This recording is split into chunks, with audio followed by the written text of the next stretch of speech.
This is the Spotlight. Welcome, ladies and gentlemen. My name is Benson. I want to take this opportunity to thank everyone who has subscribed to this channel in a special way. So, because we hit the 1,000 mark yesterday night. That is a milestone, guys. This channel started 2.5 months ago and we are now at 1,000 subscribers and we are moving up. I want to thank you so much. Now, today, what I want to tell you are a few questions that we need to answer ourselves that are coming up. Like, there are a few questions people have asked me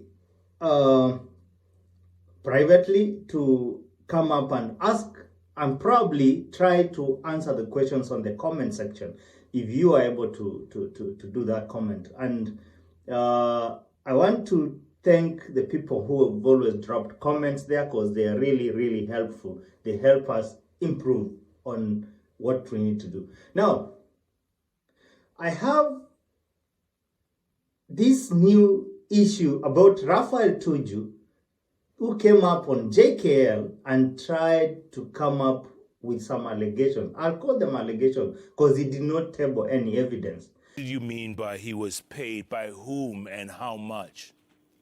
Well, these are demands for payment which he didn't only make on TN at that time, but he made them on ODM previously. So there's nothing new about that.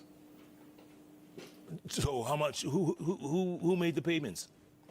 Well, a lot of people who supported President Uhuru went out of their way to collect this money and to make Ruto come on board. Do we know how much? Well, you know, for a man who says 7 billion is only, your guess is as good as mine, but it was in billions. It was in the billions. Yes. Now, Raphael Tuju probably has been sent by his master. And my question is, why now? President Uhuru Kenyatta, who is now supporting the Azimio candidate, Raila Odinga, was never powerful even before, when Moi tried to force Uhuru Kenyatta on Kenyans. Most of the Kenyans did not take it lightly. They rebelled, including myself. People decided to vote for Kibaki. William Ruto is the one who forced us to go into the Uhuru government in 2013. And now, it is emerging that William Ruto was paid some 7 billion, according to what Raphael Tuju is saying. If you look at that case critically, it has some implications on both sides, and that is the basis of my analysis. Why would Raphael Tuju come now? Coming now, when we are about to vote, 12 days to be precise, Raphael Tuju will not affect many as they may think. That's my take. There are those diehards of Ruto who cannot buy that story, that propaganda, or that truth that Raphael Tuju is coming up with. How can we 7 billion, 12 billion that is going to be in it's an act of political convenience. No, I'm just saying, eventually we will. Yeah. I mean, if it is not sorted out. Yes. That's why I'm saying, when I come into office, I will make sure that the money is not lost. And I will make sure that the impediment imposed. There are those diehards of Raila Odinga, like this one. I don't want to preempt Baba Lucy, because that amounts to, Article 42A of the Penal Code, the treason. That's preempting the Baba Lucy. That's treason, my friend.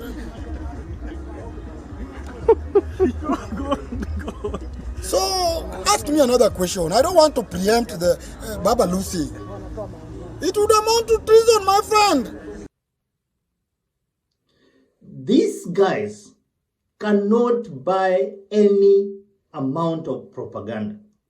And in any case, before I start asking more questions, there's an example in the Bible where Simon Peter and the rest, the sons of thunder, asked Jesus Christ that we've left everything to follow you. What are we going to get in return?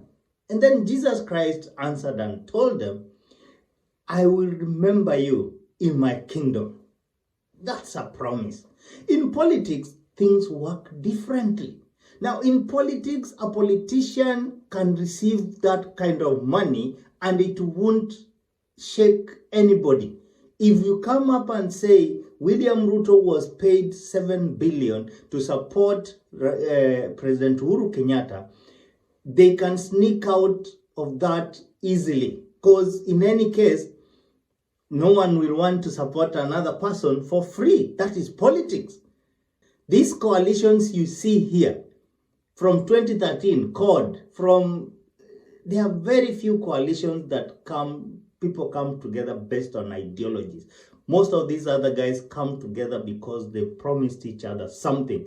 I'll give you this, I'll give you this, I'll give you this one, and this is what I'll give you. Some people want to be paid upfront. William Ruto is that type of politician who cannot take chances. Yeye ni mtu wa kujipanga. That is how he calls himself. So pay me now, and then again promise that you'll give me this and this and this. And he managed to win his way. So let's go to the questions and probably even the implications, the implication part.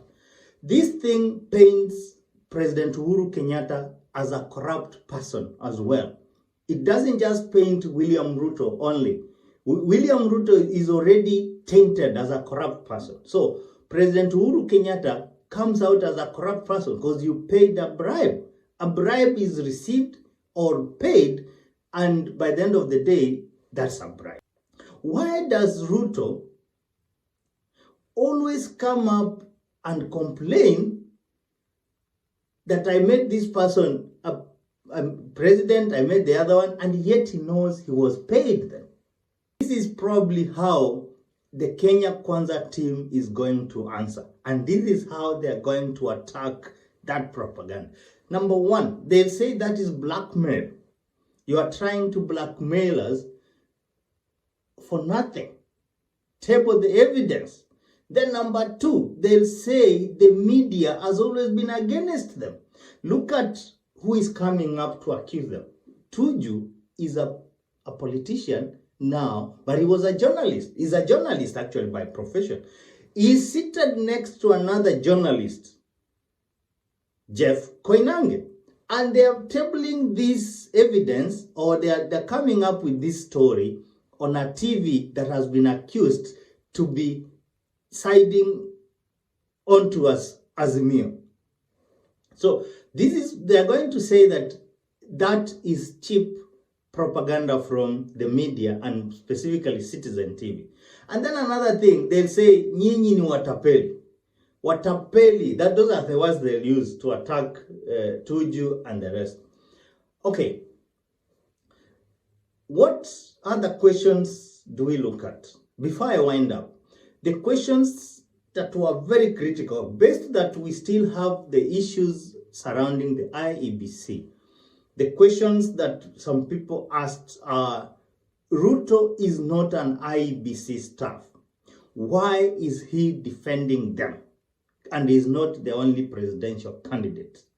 Considering that we have Wajakoya, we have Mwaure, we have Raila Odinga, why aren't the three people trying to defend IEBC and it's only William Ruto? And then another question. Why could IEBC import non-strategic materials, as they put it, non-strategic materials, instead of printing them then locally? We have people who can print non-strategic materials here. Why would you import them? all the way from I don't know where, if they are not important. And then another thing, the first time Chebukati came up, he mentioned that they took critical information. Now again, he comes back and says they were non-strategic. And then another, probably the last one. Why hasn't IEBC come up strongly, considering that it is a commission that is independent? Why hasn't it come out to even tell Ruto that, thank you, we do not need you to defend us? And then, before I forget to wind up, there's this one critical question. Why does Ruto always say, that was from the debate, why does Ruto now say that he was conned on the Muteshi land, and yet that is the same story he gave Kenyans on the Western Hotel land? So does it mean that William Ruto is the only Kenyan who gets conned kwa mashamba? Why? Try to get me the answers. Let's discuss on the comment section. Guys, thank you so much once again for taking time to watch the videos. May God bless you. This is Benson.